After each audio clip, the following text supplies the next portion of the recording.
This Saturday, we are just something like 15 kilometers from Brovary.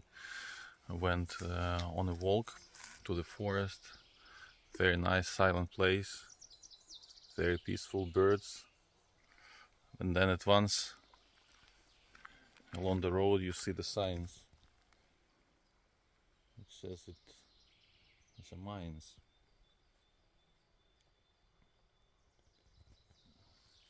So that's the reality you face here every day, and I think it is much less obvious if you are out of the country. We see that there is tiredness from the news of the war at the West. We see that a lot of people think that here it is already silent, and in Kiev there are no Russian troops. On the other hand, the rockets are flying, air alarms are regular, but also if you walk in the forest, what they say that there are quite some groups of small groups of Russians which are penetrating to Ukrainian territory from the side of Belarus and just putting explosives and trying to actually threaten the people. And this whole war is a lot about terror. It's about the fear.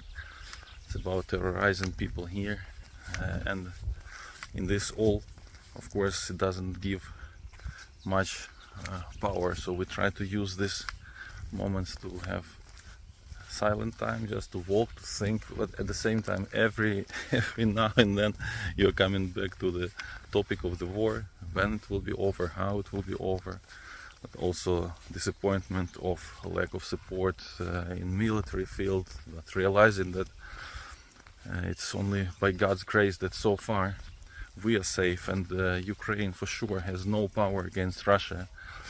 And at the same time, it is very disappointing when we read articles, or we hear about also opinions that it's better not to send weapon to Ukraine, but it's better to support them with medicines and foodstuffs, which is also good. But what we know from history, from long history, but also from very recent history, the evil like Russia cannot be stopped fast, and evil as Russia cannot be stopped by compromises, because every compromise they take as a weakness. So I'll show one more. Here is also some mines. Very nice, peaceful place, but you are not allowed to step from the road. And we are now like 30 kilometers only from Kiev, and here you see it was a block post. Now there are no protection at this village, but still it is there. And mines, it's even difficult to understand if there are mines or these are only signs, but still it is reminding about reality you live in. And very few cars, very few people.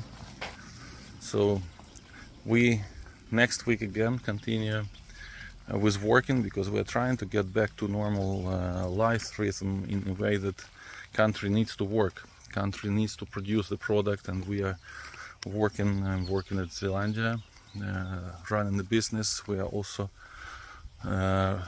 trying to run the business of bakery, but most of the bread we still give for free, because it's quite difficult to find the market now for the bread, but people are coming, picking up the bread, bringing it to the regions where there are more difficult circumstances, and we are glad that we can be part of that ministry. And I'm thankful to everyone who is still part of our ministry and who is praying for us and supporting us.